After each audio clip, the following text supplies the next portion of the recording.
Hello and welcome everyone. We're gonna get started here. I'd like to welcome you to our seed database and inventory system webinar. My name is Shiloh Maples and I'm the Regional Seed Network Coordinator for the Upper Midwest part of the Indigenous Seedkeepers Network, which is one of the programs of the Native American Food Sovereignty Alliance. I'm so excited today to welcome our guests, Phil and Sarah from Seed Savers Exchange. In just a moment, I'll allow them to introduce themselves as they get started with what they're going to share with us today. But I'm so grateful for them volunteering to share their experience and process that they use in their seed database and inventory systems. Part of our intention in putting together this webinar is our Upper Midwest Indigenous Seedkeepers Network is looking to develop our own seed database and inventory system later this spring. And so we wanted to start off by learning, what others' process looks like and kind of learn from their experience. And so that's part of the reason. We also know that a lot of folks in our network have requested this type of learning opportunity to help them organize their local seed inventories and collections. Just real quickly before I hand it off to our guests, I'm going to be keeping an eye on the Q&A. And throughout the webinar, you can submit questions to the panelists using the Q&A feature on your Zoom panel. For most people, that will be located at the bottom of your screen. So feel free to submit those there, and then I'll ask those of our panelists. And with that, I'm going to stop sharing my screen and introduce Phil and Sarah from Seed Savers Exchange. Phil and Sarah, could you start off by sharing a little bit about each of your roles at Seed Savers? Yeah, thank you so much for inviting us to give a webinar on this topic. My name is Philip Kauth. I'm the Director of Preservation at Seed Savers Exchange. So I'll give a little brief background about Seed Savers Exchange. We are a nonprofit that started approximately 45 years ago as a grassroots network of gardeners who were sharing seeds together. And as the organization grew, more people joined and more people started sending seeds into the co-founders, Kent and Diane. And all of a sudden a seed collection started, which Kent and Diane actually did not foresee happening. They didn't want to have a central seed collection. They wanted the seeds in the hands of the gardeners to grow and share, which is, as we all know, the best place for seeds to be. And so as the collection grew and grew, 2010 came around, and the board of directors here decided to have a staff whose sole job was to manage the collection that we have at Seed Savers Exchange. And so Sarah and I are in the preservation department, and the preservation department's job is to basically steward the collection of plant material that we have here. And that includes everything from the seeds that we have in the seed bank to the apple trees that we have in the orchard, the grape collection, and some other non-seed crop types like potatoes and garlic. We have perennial onions, and we also have a Jerusalem artichoke collection, sunchoke collection. And so the idea behind the preservation department is many. We grow the seeds to regenerate them. We share what we have in the collection. That is our mission. And we document the varieties through an evaluation process. And also what Sarah does is one of the cooler jobs is look at the histories of the varieties that have come into the collection. And so that's kind of the preservation department in a nutshell. Um, Sarah, do you want to add anything a little bit more about what you do? Sure. So I joined the staff in 2011, and even though I have a background in horticulture, I actually don't have hardly any experience growing plants myself. I'm more of an information manager. And as the seed historian, I am essentially reviewing the documentation for each variety that's in the seed bank to make sure that whatever information that's in the paper record has been transcribed and entered into the database. But then also along the way, I occasionally find errors and corrections and missing information that we would like to know. So then that spurs the opportunity to reconnect with a donor and just hear more about the variety, why they grew it, why it was special to them, and why they decided to share it with Seed Savers Exchange and other gardeners. So that's the fun part, reconnecting with folks.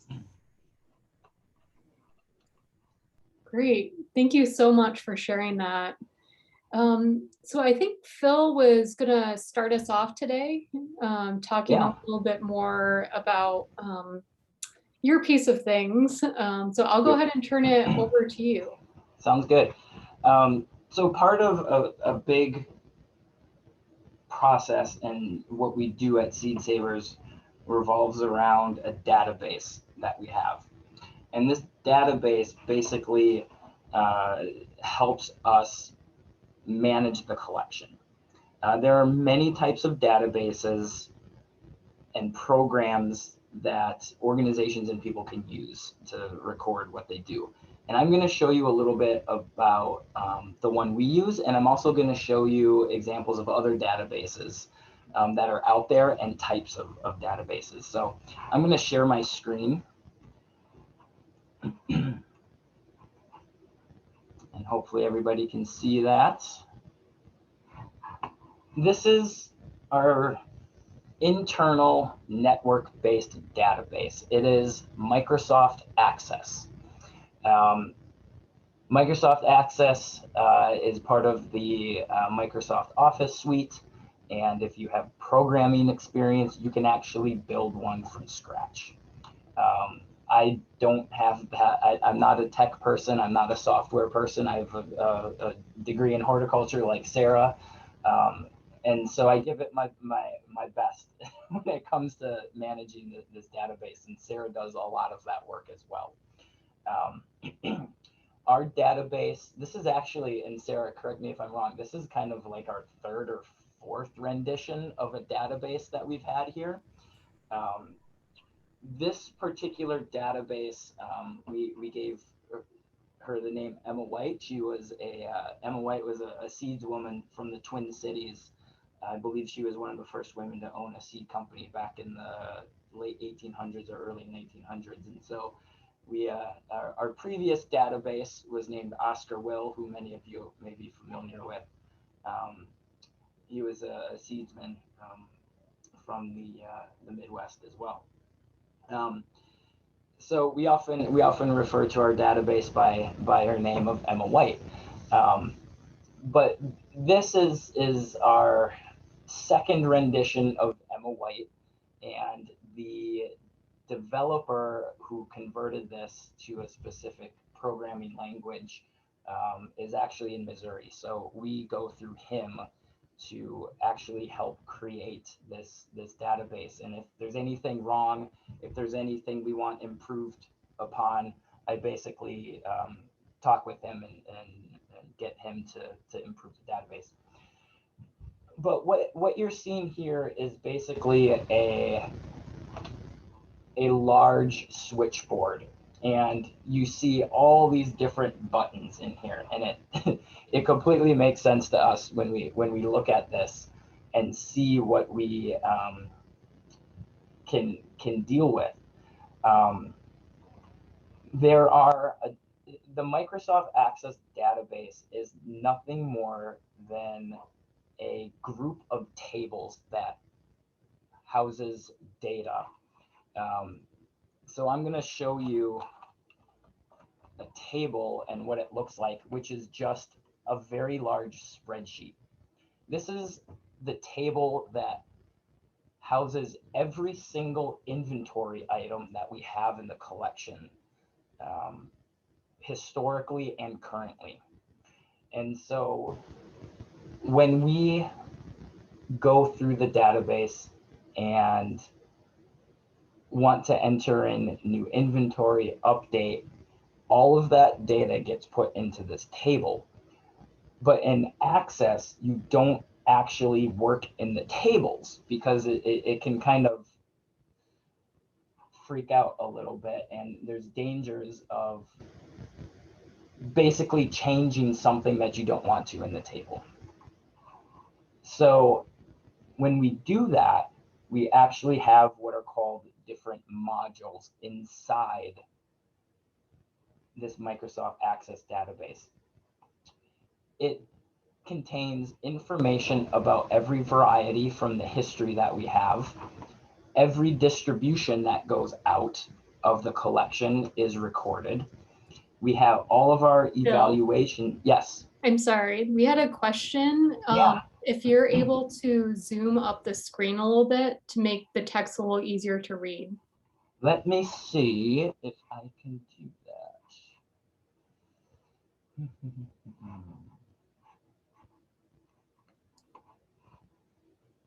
I'm going to stop my share for just a second.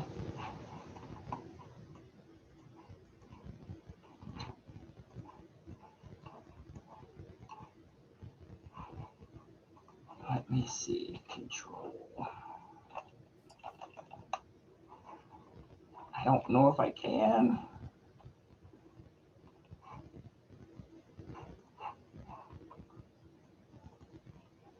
There are options for the participants to zoom the screen. Thank you. Let me see here.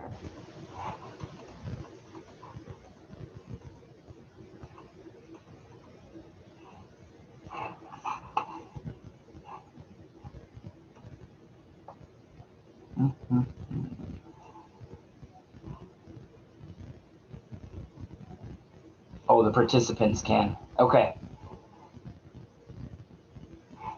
Yeah, I don't know if I can actually zoom in a little bit more on my screen. I will, as you're doing that, I'll try to, someone wrote that there's a tab on the right of the shared screen that can be dragged for you to zoom in as participants.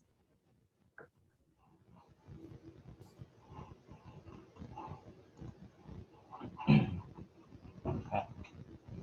And then we had one other question come in, and it was this specific database developed specifically for Seed Savers Exchange? Ah, great question. Yes, it was. So this Emma White was went online December 2013. So Sarah was here when they were developing it, and the developer sat down with the staff in preservation and said, what do you need? And how are we going to go about doing that? And so yes, it was custom built for us. And that's the great thing about Access, is that it can be custom tailored and custom built to whatever your needs are. I will also say the challenge of having this is that it's network based and it's centrally located on our own network. And so you can only access it if you're on a computer on our network. And I'll show you an example of another database that you can maneuver and potentially work on the cloud. But this particular database, it has all of our information in it. It has all of our grow out information. So what did we grow in 2010, 2011? What were the purposes of those grow outs? And planting notes, everything. It has all of our inventory, It has all of our evaluation data. It has all of our germination data. So what is the viability of those seeds?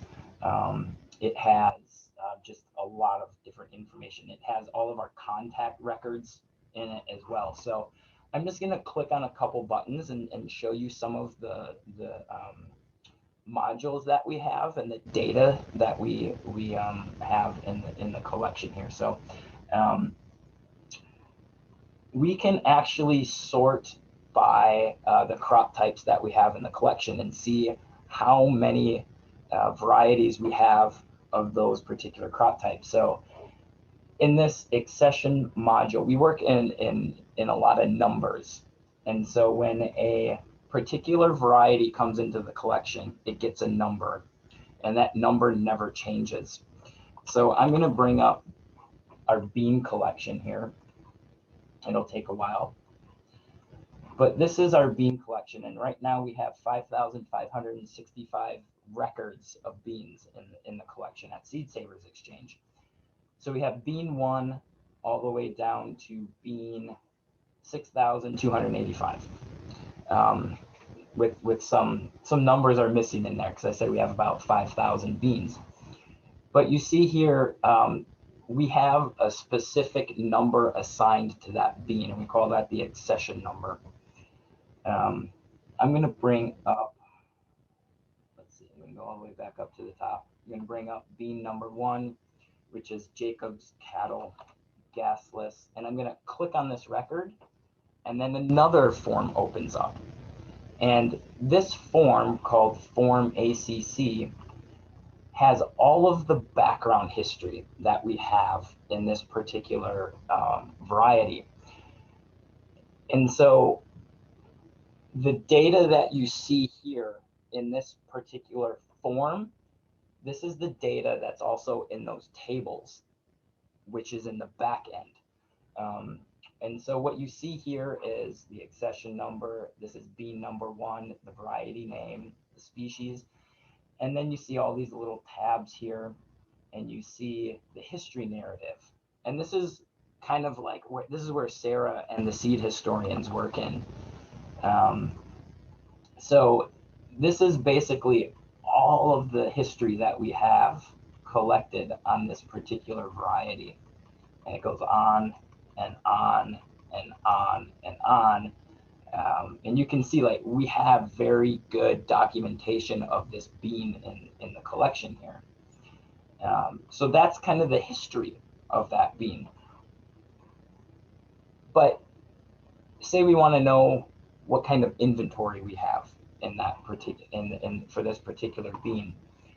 So I'm going to go to this inventory module right down here, and I'm going to click on that, and I'm going to sort by what's called the accession number. And I'm going to enter that in, and it's going to bring up all of the inventory that we have of this particular bean. And some of the information that you see here, again, accession number, which never changes, bean 1, Jacob's Cattle Gasless, the variety name. We also have the germination data built right into this inventory filter. And you can see that the very last time we did a germination test on it was 2017, and it came out 100%. You also see some fields up here. This one is really important. So 1994 means that is the year that particular inventory of those seeds relates to.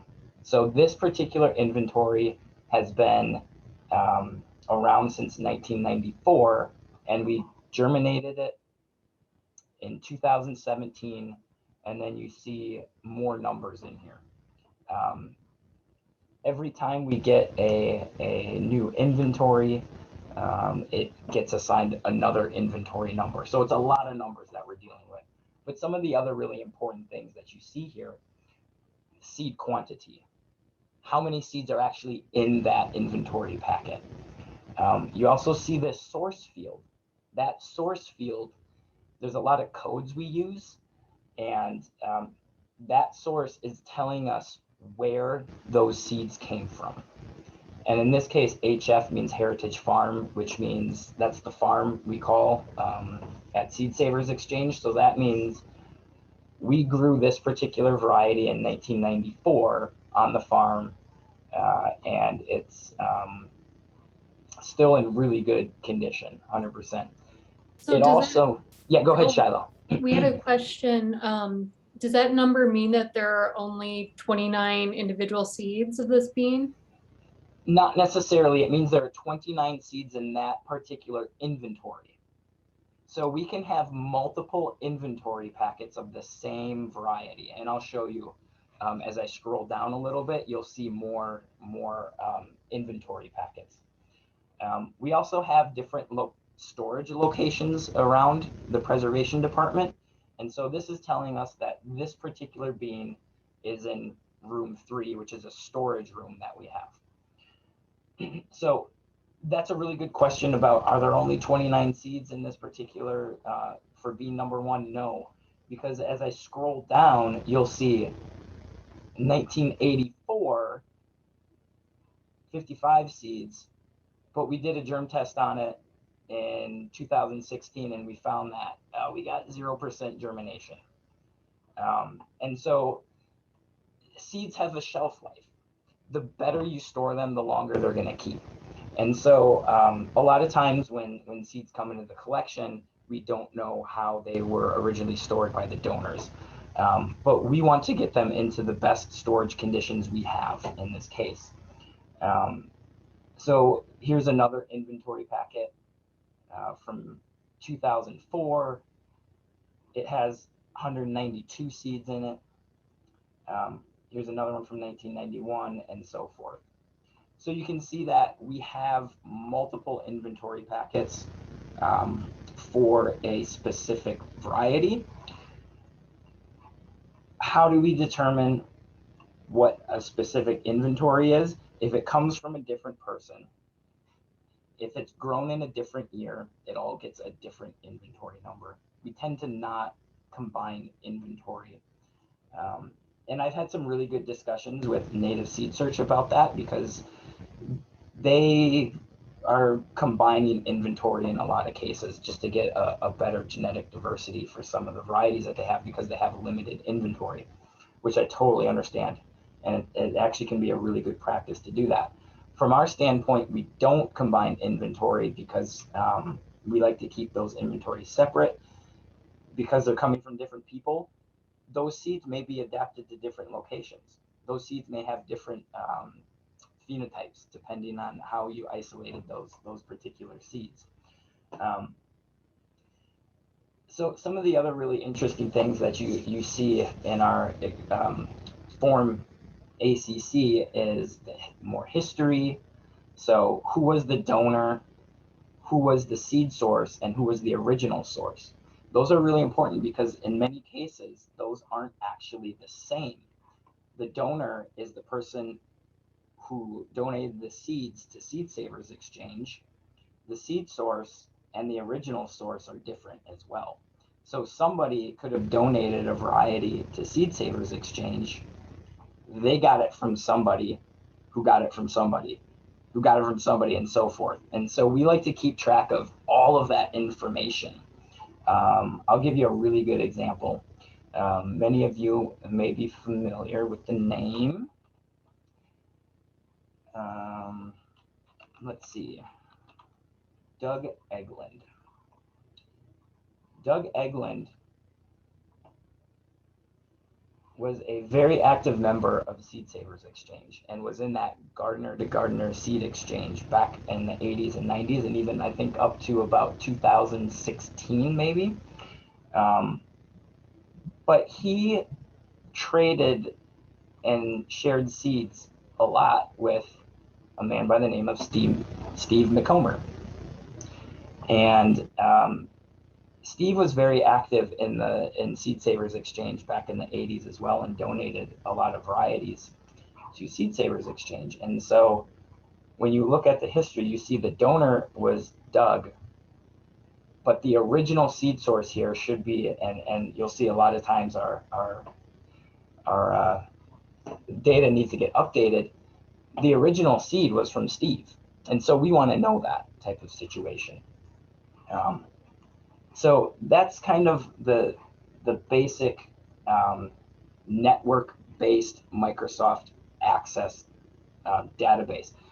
There are other databases you can use, and I'm going to show you a classic example of one called that the USDA uses. That is a cloud-based system. So anybody can, in order to use it, you need to be on their network. But if I want to look and see what is out there in the USDA collection, I am going to go to what's called, here I'm going to backtrack, ars/grin.gov. And I'm going to look at plants. And I am going to type in Winnebago. I'm going to click search.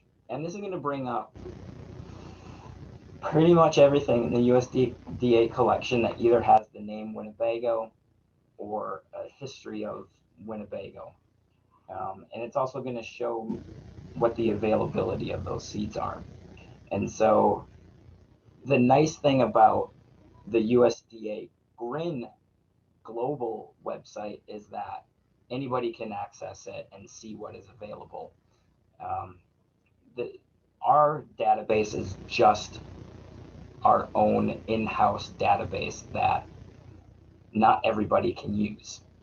The GRIN global website, anybody can access it and search and see what's out there. So I'm just going to click on Winnebago Flint here, and it'll bring up another tab as it loads, hopefully. It's being a little slow. And this USDA website is going to give you a summary, and if you click on passport, this is kind of like the history point, history information that you find. So donated from somebody in Illinois in 1994. They call it a landrace variety. There's also observations. So just like our at Seed Savers Exchange, we have basic horticulture and evaluation data. They have the same thing at the USDA. So as you go through here, you can see like what color are the kernels, what's the arrangement, what's the row number. And if you go back to the passport again, that's kind of the history. The really cool thing about the GRIN Global website is that it's a open source free software. And so that's the nice thing about it. It doesn't really cost anything to use. There's no licensing fees. It's totally open. For somebody to develop a complete Microsoft Access database, it can get pretty expensive, to tell you the truth. The other cool thing we use is Google Sheets. And Google Sheets are great. Google Docs are great because anybody can edit them as long as you have it shared with whoever needs to enter data in. This particular sheet is one that we use for our rematriation partners called Potential Indigenous Seeds at Seed Savers Exchange. And you can see in here that we have all this information in here. And this is all information that we have pulled from our own database that Sarah put together. This spreadsheet, it's got the plant types, it's got the plant type names, it's got, again, those sources and who the source was. So if I actually look for, again, this is Steve McCumber right here. That is his initials in our database, NYMCS, and you can see all the varieties that he either donated to Seed Savers or somebody traded and shared with him that ended up sharing them with Seed Savers Exchange. So again, the beautiful thing about Google Sheets is that you can make these however, you can add whatever fields you want in Google Sheets, and anybody can access them at the same time. You can see right now, someone is accessing it. One of our rematriation partners, Becky Webster, she's looking at this sheet because she's interested in knowing more about some of the varieties that we have in the collection here. And so that's the great thing. The one thing about Google Sheets is that they can get kind of large, and you can have a lot of them depending on what you are doing, and you can have lots of tabs. And the other thing is, you have to be careful with Google Sheets, because if you accidentally delete it by chance, after 30 days, they are completely gone. Google doesn't hang on to them anymore. They're completely deleted. And so you have to be pretty careful if you're dealing with a lot of information, and information that you don't want deleted at all. So those are kind of the three types of databases. Again, Microsoft Access is a network-based database. It's only accessible to those who are on that particular network. Same with Grin Global. To edit it, you need to be on the network, but the public can actually search it and see what is available. And then you have those Google Sheets, which anybody can, as long as you grant access, anybody can look at it, and anybody can edit as well, as long as you grant that editing capabilities for people. This was just a little glimpse into our MOA database. Again, it houses everything that we do. I'll just briefly show you. If we want to bring up what we are going to grow on the farm here in this year, I'm going to click on this filter grows, and I'm going to type in our reason for growing a particular variety is increase. So we're growing that variety to increase the seeds that we have in the collection. And I'm going to type in 2021, and I'm going to type in bean. I want to know all the beans we're going to grow for increase in this particular year. And here they are. So we have 42 beans that we're growing at Seed Savers Exchange. And I think this is really important for anybody to have this particular information. If you're sharing seeds, it's really important to say, when did you grow it? How did you grow that particular bean? Were there any challenges with growing that particular bean in a given year? And then as you click through this, we also have certain activities associated with those particular grow outs. And as I scroll down here, you'll see all these different activities. So everything from what was the sowing date in the greenhouse? If you're direct sowing them in the ground, what date did you actually sow those seeds? What was the germination count? What was the harvest date and range?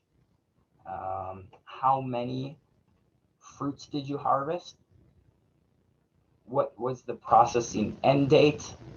And what was the total seed mass that you harvested? From our standpoint, we have certain quantities that we allocate to certain needs we have for the collection here. And so we also have all of our germination data in here for a particular grow out.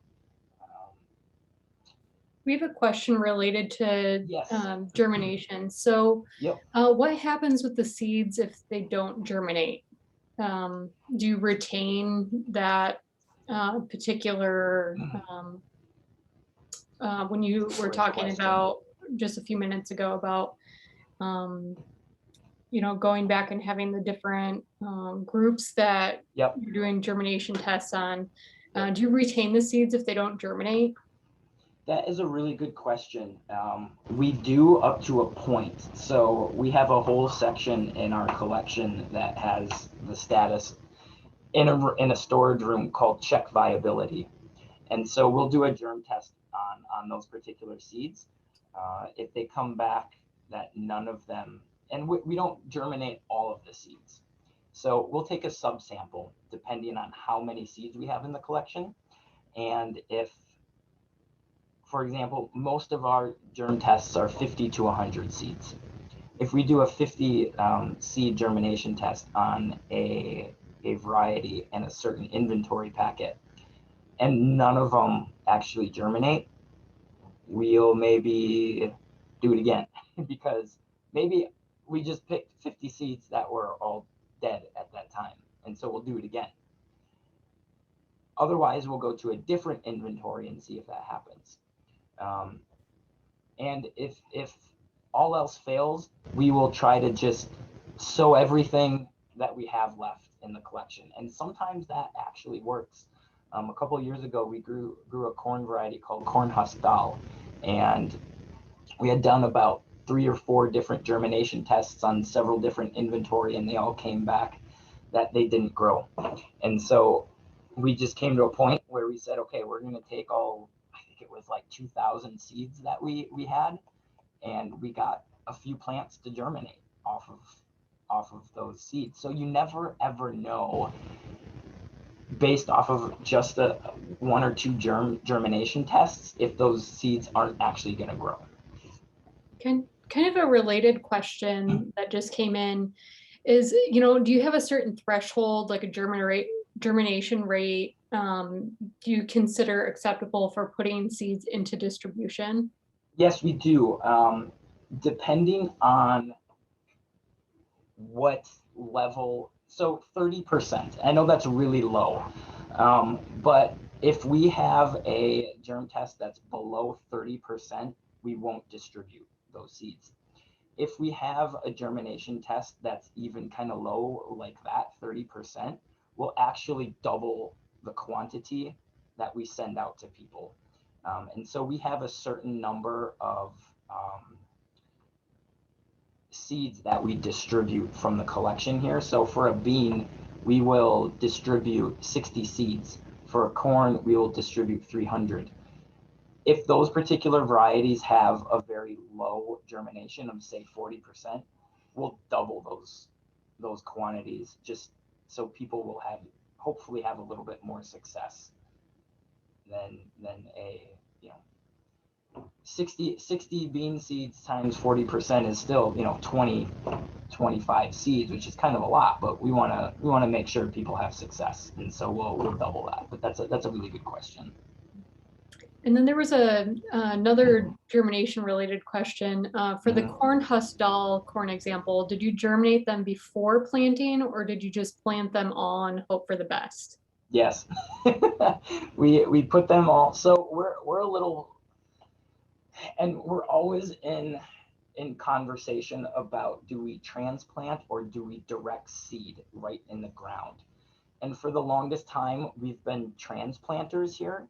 And recently, we've had some new people in our field operations department come in and say, hey, we should probably direct seed them, because these seeds are going to be a lot happier if you direct seed them. And so in the case of that corn husk dal, we did several germination tests before we over the course of a year or two, just to see what those viability of the seeds are. And then it still came back as none of them grew. And so we just took all of our 2,000 seeds that we had left in our inventory, put them out in the greenhouse and hoped. And we got, I think, 5 seeds to germinate. We have just a couple more questions for Phil, and I think we're going to pass it to Sarah, and we'll try to come back to Q&A for Sure. both of them at the end. So we have a question about how often do you do your germination tests? Great question.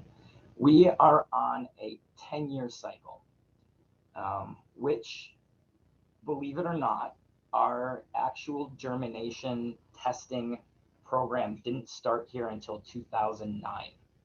And so 2019 was actually the first year we retested a lot of seeds that had been tested in the past. And so we are on a 10-year cycle. So every 10 years we'll go back and germinate again and get a better updated test. And then on your, in the access in your system, what's the difference between Ascension number and the plant type numbers? Yeah, great question. So, as I mentioned, anytime a seed comes into the collection, that particular seed gets what's called an accession number, and that never changes.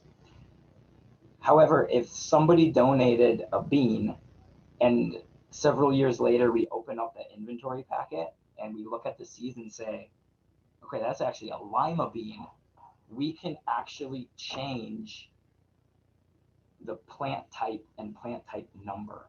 So initially, maybe that lima bean was brought into the collection and given, for example, bean 500. And then we open the inventory packet and see that particular bean is actually a lima bean. And so we will reassign that bean to lima bean crop type, but the accession number stays the same. Great, thanks.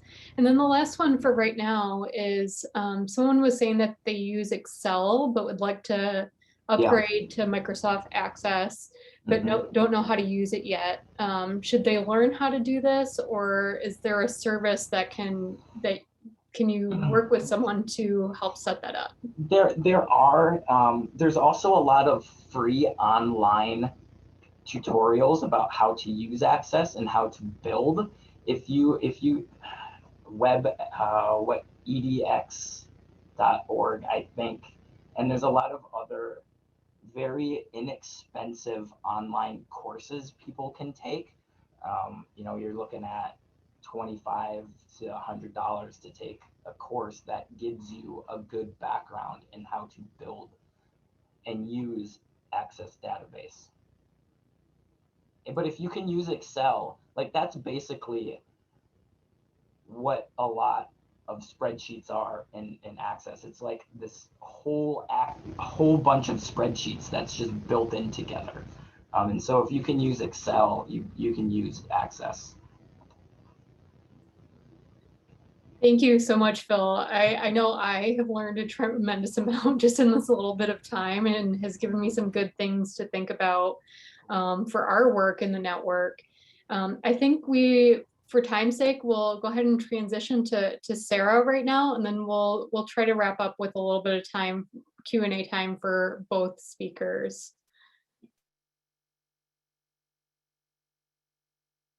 Sarah, whenever you're ready, it's all yours. Sounds great. I will also be sharing my screen because I prepared a few fun slides that I thought folks would enjoy seeing. So I wanted to first off thank folks for joining us today for this talk, and it's a chance for us to also introduce a lot of the people who work with the seed bank collection, those colleagues in the preservation department. We've been doing so many Zoom meetings lately. I thought it would be fun to share this Brady Bunch shot of most of the staff who are in preservation. Phil and I are up there in the top row, but we have essentially 10 to 12 full-time staff who work with the seed bank collection. Everything from germination testing, which is done by Shelja, to Nikita was our former inventory manager. We have Nora, the seed bank manager. Catherine works with our exchange program and outreach. Stefan does our evaluation grow outs. Eduardo and Susanna are two new faces who are assistant seed historians, one focusing on new varieties coming into the collection, the other helping to research existing varieties in the collection. Emily, who works with our potatoes, which are all in tissue culture. Jen here is our assistant to our orchard manager, who's not in the image. And then Ellen works with Stefan in our evaluation program. And even baby Esther joined a few of our meetings this winter, which was fun. So after a taste of getting to see what the current database today looks like, I wanted to offer some perspective and show how things actually started out. It was with, good old paper records and handwritten documents. We started, the seed bank collection was not the primary focus of Seed Savers Exchange. It grew along the way as we connected with more and more folks, and as we heard from people who were uncertain about the future of a variety which they were growing and stewarding. So as people began to share seeds with Kent Whaley and Diane Ott Whaley, we needed a system to keep these seeds, to keep everything organized, to record the names of those people who were contributing seeds. And this is our entire pre-database system. There was essentially a logbook for each crop. And in the close-up image, you can see that there are just 3 lines per accession in which to record the information that the donor was sharing with us. And to provide a little bit more information on accession number versus plant type number, at the very beginning, the plant type number was our accession number.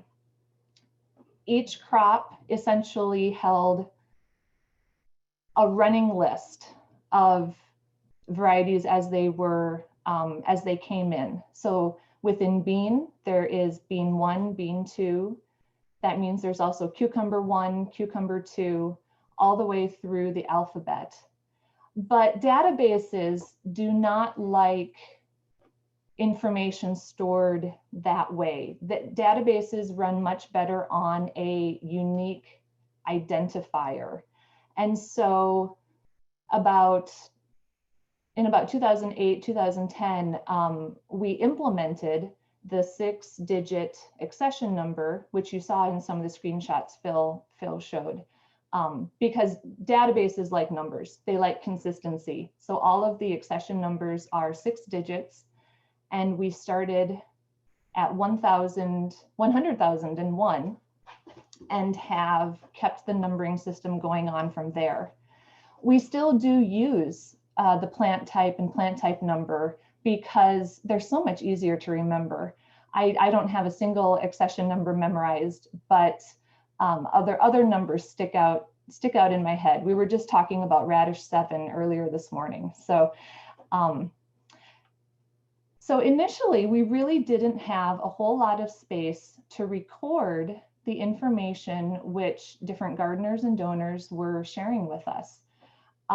Some folks also sent us letters in which they described how long they had been growing something, where they had received the seeds initially, and information about, what the plant looks like, maybe why they like it, what's notable about it. So all of the information that was kept in the logbooks eventually was transcribed into the database. But we did keep these logbooks going until about the mid-1990s. Now, today's database is really, I don't know how many generations removed from the very first one. And we've learned along the way. There's been a lot of things that we've decided to change, to do differently, new functionality to initiate. So there's the current database kind of has all of our, those learning mistakes along the way, and a more cohesive system in place now. let's see here. There are a number of varieties in the collection that, well, there's a few that I wanted to share with folks in particular today. But I find it interesting also, I should mention, most museums consider a paper record to be more archival, more secure than digital forms, because it's really easy to accidentally delete digital information or for that data to become corrupt. So these logbooks are something which we have actually referred to numerous times to cross-reference with the database, to double check how was it really written back in 1989. So they might not be used every day, but they're still an invaluable resource.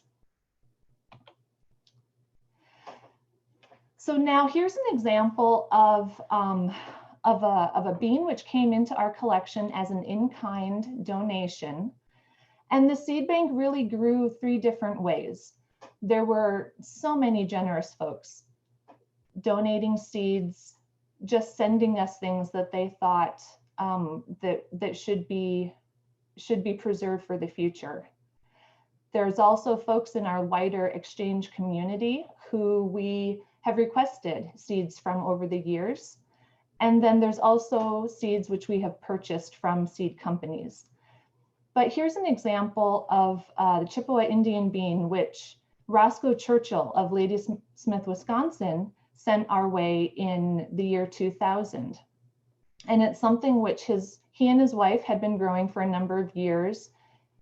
It had been grown in her family before that, but Roscoe was extremely thoughtful and sent a 4-page donation letter when he decided to send these beans.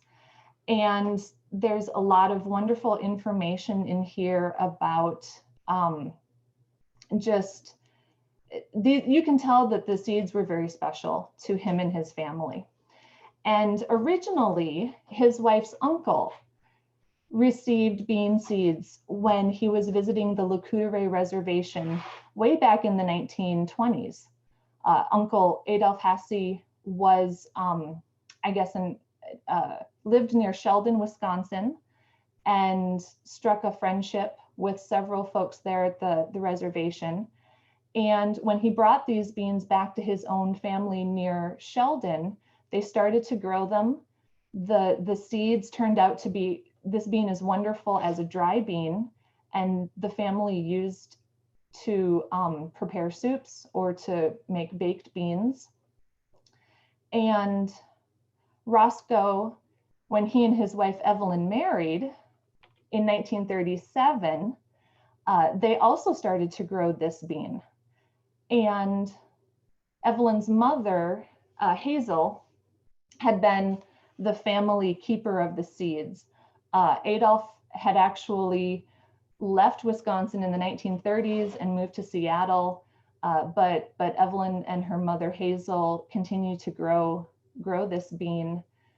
And I believe in his letter, Roscoe said that he and Evelyn were pretty consistent, faithful stewards of this bean all the way through their married years. Evelyn passed away in the 1990s, but they had the opportunity at some point in the 1980s to share a pint of beans with the folks from the same tribe who had originally shared the seeds with Adolph in the 1920s. And in Roscoe's donation letter, he just, I'm kind of giving you the Cliff Notes version, but in his donation letter, Roscoe mentions how special the beans are to him, that they grow well in dry years, in wet years, in poor soil. It has been something that they have really enjoyed being a steward of. And when we started the rematriation partnership, we had the opportunity to share seeds with Sue Menzel, And at the Lecoutere College Farm in 2019, they grew the bean. Now, Sue knows some folks who knew the Churchills, and apparently when she showed the beans to this person, they said, yeah, I recognize it. That's the bean I remember. So it's fun to see the cycle come full circle here.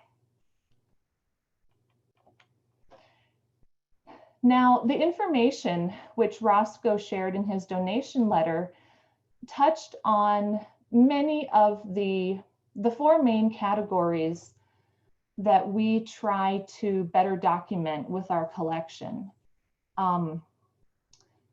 There are, in my position, I'm often analyzing what information do we know right now, what would we like to learn, and how do we find someone who might be able to enlighten us and share more historical information, maybe more information about the variety itself, how the plant should look, how the seed should look. But essentially, everything kind of boils down to these four categories. We would love to know details about the stewardship history. When did the donor start to grow this variety? And how was it that they came to have the seeds? That can be a saga in and of itself. Seeds have traveled so many different ways, and there are completely, so many completely different stories about how individual gardeners have begun growing a certain variety. But it's also interesting to know a bit about the folks themselves, about them as a gardener, as a steward. Roscoe mentioned that he and Evelyn were very passionate about anti-mining issues in Wisconsin. And I've actually found some very nice tributes to both of them online. They've since passed on, but sometimes we also utilize information like that just to be able to paint a bigger picture about the stewards. Now, in Roscoe's donation letter, he actually didn't say much about the beans themselves, what they look like, how the plants, we know it's a bush bean, and knowing what to expect the variety to look like is very important so that we can be assured that when we are growing a variety here on the farm, that we are being a faithful steward ourselves. We want to be able to know how to diagnose trouble, maybe spot some plants that don't look like what we're expecting them to look like. If there's one pole bean in the planting and all of the other plants have a bush habit, that's kind of an obvious giveaway that there might be a problem going on. But having a nice detailed description of the seeds, of the plants, that's critical so that we can be assured that we are maintaining a variety and that we are not inadvertently changing the variety in any way from one generation to another. Now, some gardeners have a lot of information around their own gardening practices, which they like to share. And it's always wonderful to know how many plants they typically grow. This gives us an idea of the size of the population, of whether the plants might have, when too small of a population is grown, then that can lead to some genetic bottlenecking. But if the gardener is growing a really large population and they save seed from as many plants as possible, then that information is also useful for our records. especially if they have any specific seed saving practices as well. If there are certain traits which are expressed in a planting, but which the donor doesn't ever save seed, that would be very useful to know. Sometimes gardeners deliberately rogue out certain types of seeds because they don't want to use those for planting. But then we also have folks which have developed their own traditions and foodways and uses around varieties. So knowing if a particular variety is used in a specific recipe, if there are family traditions that surround it, maybe there's a pea that we always eat at Christmas time when we get together as a family. This type of information is often wasn't shared with us in the past, or at least not in a lot of detail. And we're often finding that people today are looking for a way to connect with seeds, and traditions and foodways play into that quite a bit. So whenever we can share that the family who shared a variety with us uses the seeds in a certain way, we have a recipe that might be wonderful to try as well. The more information, perhaps the more likely that another gardener will become curious about the variety, request seeds from the collection, and perhaps form their own connection and own bond with it going forward.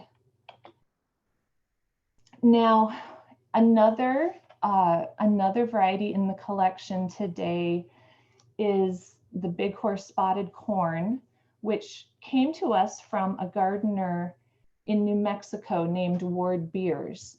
And Ward contacted us because he was interested in sharing a few varieties, which he himself has been growing for about 20 years here. And some of these varieties came from the USDA collection, like this corn. And here's one way that our collection overlaps with some other organizations, seed-saving organizations out there.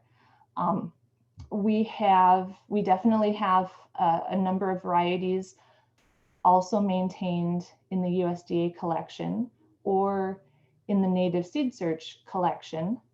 So we referred, in addition to the information which Ward shared with us, we referred to the USDA database in order to just learn more about how the corn entered the USDA collection. And they indicated that Pioneer Hybrid Seed Corn Company in the 1950s had gathered seeds from the Osage tribe of Oklahoma.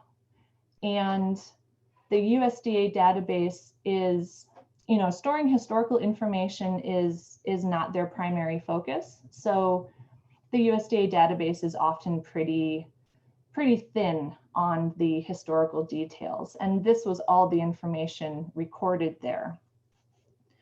But Ward, being a steward of this for a couple of decades now, he also had the opportunity to live among the Osage folks. And he has a theory that perhaps, even though the USDA record doesn't say it, but this corn may have originally been stewarded by the Big Horse family in Oklahoma. Now with corn, when we grow corn here at Heritage Farm, we must be very careful about hand pollinating each variety because of all of the corn that is grown conventionally in our area. And Ward had his own, he provided his own methods of how he maintains purity. And this wonderful photo was too beautiful not to share. He sent this to us when he shared the seeds as well. He noted that the kernels are white, reddish, purplish, and a combination of those colors in speckled kernels, and that he maintains purity the way the Osage taught him, by keeping garden plots as isolated as possible. So Ward has been separating his by about half a mile from other corn. And after harvest, when the seed comes in, there are some colors that he knows to set aside and to not grow from the next year. So he has been stewarding this particular variety since the 1990s. And as he was getting older, he wanted to share it with us so that we would be able to make this variety available to other folks as well.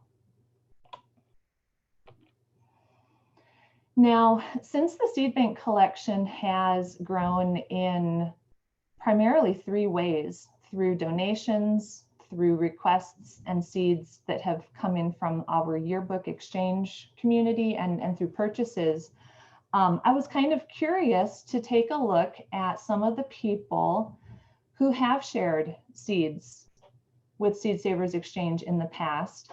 And there were several names that kind of filtered to the top of the list because of the number of varieties which they had shared. There's quite a few people who have been very, very generous and have shared 5 to 20 to 30 different varieties, which are now in the seed bank collection. Everybody who is listed here on the left-hand side of the column, Steve McCumber, Doug Igland, John White, Carl Burns, Glenn Drowns, Will Bonzel, William Weaver, they all participated in the exchange and in our yearbook community, as well as Daryl and Lydia Rollerson of Maine. But as it turns out, there's some of the other primary sources of Indigenous varieties in our collection have also come from Native Seed Search and the USDA Seed Bank. And a particular person from Wisconsin, Tamarack Song, who we're not familiar with, but who we would love to connect with at some point, with many different beans in particular that they shared with us a couple of decades ago. Now, there are also seeds in the collection which at first glance didn't appear to have an Indigenous origin, but upon a little closer review, it turned out that there was a wonderful, wonderful story there. Here we have the Gaussy bean, which came to Seed Savers Exchange sometime in the early 1990s from Lawrence Gladfelter, who participated in the exchange. And I have a feeling that we requested this bean from him. And we just have essentially a 3x5 sized note that Lawrence included when he sent the seeds. And he said that this bean came to him from another lister. Her name was Beulah Hunn of Piqua, Ohio. And I was able to discover that Beulah actually participated in the exchange in about 1985, 1986, but not much beyond those years. And it sounds like they struck up a bit of a friendship. Lawrence described her as an Indian lady who said her great-grandparents brought the beans with them when they were driven out of the eastern states, and that they had had these beans since 1830 or before. Now, Beulah liked to write, so they must have had a pen pal correspondence of sorts. And a lot of people who participated in the exchange in those early days became garden pen pals. It sounds like Beulah loved to talk of her girlhood days, and it sounds like she was a pretty accomplished farmer running a dairy and operating a 160-acre farm, including baling hay. I have firsthand experience of how hard work that is. While her husband worked for General Motors for 40 years. So at first glance, there was nothing in the variety name to indicate that this may be an indigenous seed. And in our database, none of this information from the paper record had been transcribed yet into the accessions form. So here is a beautiful bean, which we kind of stumbled upon and were able to add to the master spreadsheet that Phil showed the group earlier, because we're still trying to identify, which varieties at Seed Savers Exchange do people, we need to tell people that these seeds are here. We need to provide the information in a way that allows for accessibility and searchability. So whenever we come up with enough information to feel confident that a variety here has indigenous origins, we are trying to get this information onto that master spreadsheet. So it's definitely a work in progress. And you may have noticed that in one accession record Phil showed the group, there was a lot of detailed information written out and the fields were full. And a little bit later on, a different accession had almost no information listed in the database. And that's essentially because when we transitioned from the last database to the one that we currently use, Emma White, there were certain pieces of information which could be migrated easily. Anything that was a number, a quantity, a date, that information was very simple to migrate into Emma White. But all of the historical information surrounding seed donors, the seed stories, the cultural information, it was not stored consistently in the previous database. You might have different types of information all in one field, or you might have 5 different fields, each one a different accession containing the donor's name. So there was absolutely no way to transfer any of the donor or seed history information into the new database without essentially conducting a 1-by-1 review of every single accession so that we can analyze what we know, enter the correct information into the correct field in Emma White, and then have the ability to reliably search on that information in the future. I would recommend that that when developing a new database, that folks really think about how do we want to use this information in the future, because that's definitely going to play into not only what types of information you decide to record, but the way that it's recorded, because you always want to record it in a way that allows a person to search on that information in the future as well.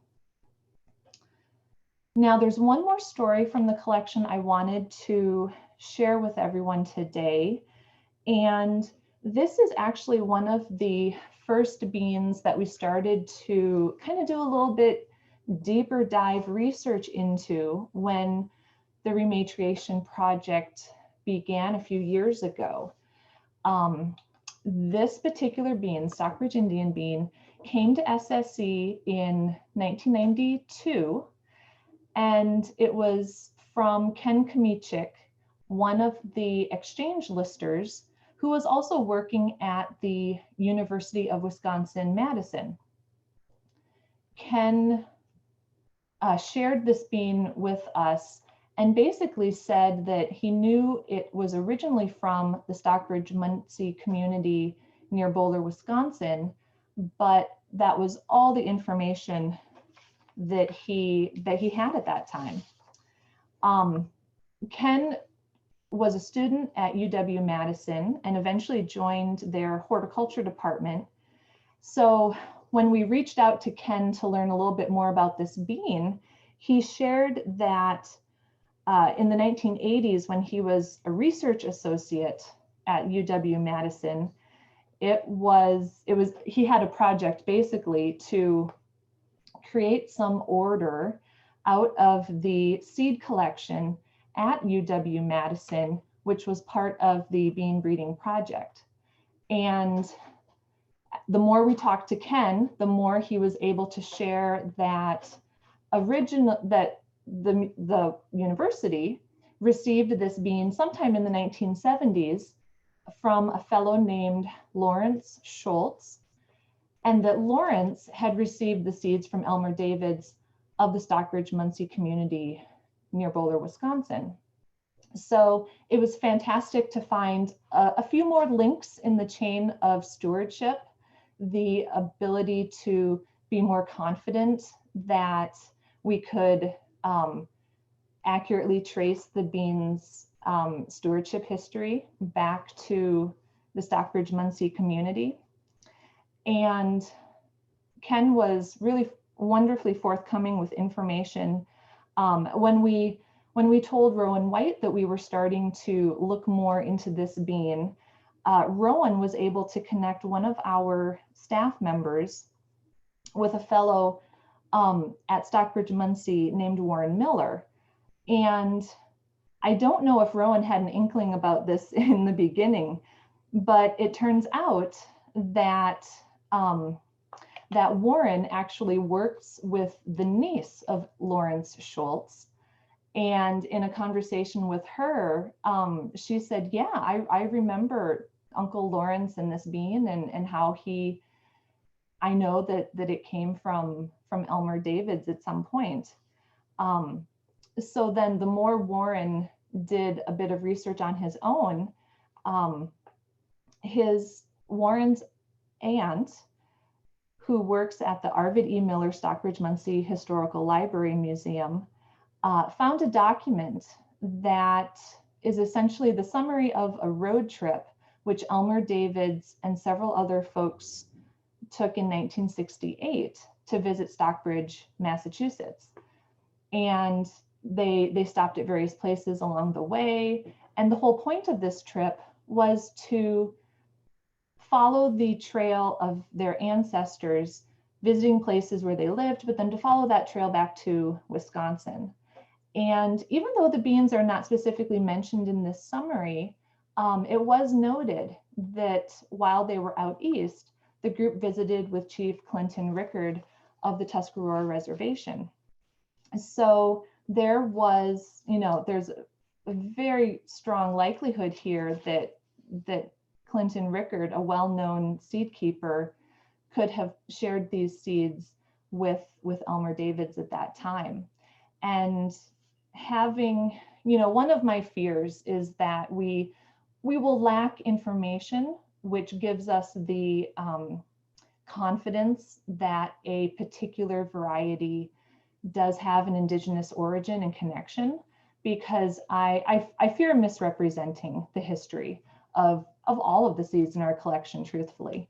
So in this process of, as we are learning more, we want, having a database that allows us to document those interactions and how we learn the new information is just as important as being able to tell the true story. So there's a lot of aspects of our database today which are pretty, some might think it's a little bit overkill. The fine level of detail that could be possible, but it also is one way to reassure that we're recording all of the really important information that we feel people in the future are going to wish to know. So with that, I think unless there's some specific questions about any of these varieties, I could stop sharing my screen and turn things back over to Shiloh. Wow, thank you, Sarah. That is incredible. There's been some comments coming in. People are just so glad that you're preserving all these stories and this information. And yeah, it's just super incredible. And I'm really inspired by the work that you're doing as we're starting to envision what our own inventory and data collection system might look like. We do have a couple questions, both for Phil and Sarah, that came to us in the Q&A. And one is, are there certain standards or I guess requirements that you have in regards to the seeds that you accept? You know, do they have to be documented in a certain way? Do the, you know, it says, do the donors, if they submit seeds, but there isn't very robust information on how they've been, the history or how they've been grown, do you still accept them? So let's start there. You know, what kind of considerations go into your decisions about what seeds you hold on to? Yeah, this is like what Sarah does, so I'll let her answer that question. That is a really good question because we, as an organization and as a department, we do have a finite amount of resources, and we need to have a focus for the collection and some parameters that do help us decide which seeds are appropriate for the seed bank here. And believe it or not, for the first 35 plus years of the organization's history, we didn't have any kind of guidelines around donations like that. So in 2014, we formalized our first accessions policy, we call it. And there are a few essential criteria which a new variety must kind of meet, but it essentially revolves around stewardship. We would like the seeds to have been grown for at least 20 years, maybe not necessarily by that individual donor, but if there's a collective history of the donor, their source, the person who shared the seeds originally, like that collective history, if there's at least 20 years there, then that's one important criteria. Having some of that stewardship history also take place in the United States, we decided was important. Seeds can originate anywhere, but if for some of their history they have been grown in the US, we felt that was another criteria to establish. But then that the seeds are open pollinated and stable is our third primary criteria. There are a number of folks who get really excited about backyard breeding projects they might be working on, or you know, a new variety which was an outcross that they discovered in the garden and decided to save it. But unless it's kind of gone through a period of being stabilized and that gardener has confidence that it's, you know, at a point where it's not going to start being stable is the primary thing there. So those are really the important criteria. We don't place any restrictions or limitations on, I guess, the cultural aspects of the seed histories. And ultimately, we would like the collection to reflect many different diverse gardening traditions within the US. We know that we're not quite there yet because, you know, the makeup of this country is always changing. And when a donor comes to us with a new variety that they're interested in sharing, primarily being able to describe the seeds, describe their experience of stewardship. Those are the main things that we're looking for. I'm not sure if that completely answers your question, but I feel like I should wrap that up so we have time for more. Yeah, I feel like a lot of these topics we could continue to have hours-long conversation on. One more question I see in the chat, and then we'll wrap up. Someone also wondered if you have like a cap or maximum quantity that you have for the different varieties in the collection. That is a really good question, because we actually talk about that in-house all the time. We have over 5,000 beans, and so technically, no, we don't cap how many beans we have in the collection. But with crop types like tomatoes, where we have over 6,000, and beans where we have over 5,000, we can be a little bit more exclusive of what we take into the collection, or what people want to donate. And so no, we don't cap it, but at the same time, we tend to be a little bit more picky a little bit for some crop types that we have quite a few of.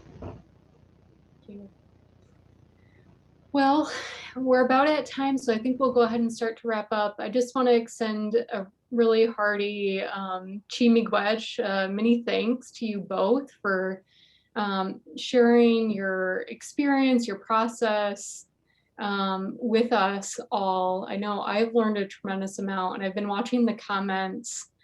People are really excited and energized about what you shared today. And I think it's given us a lot of food for thought.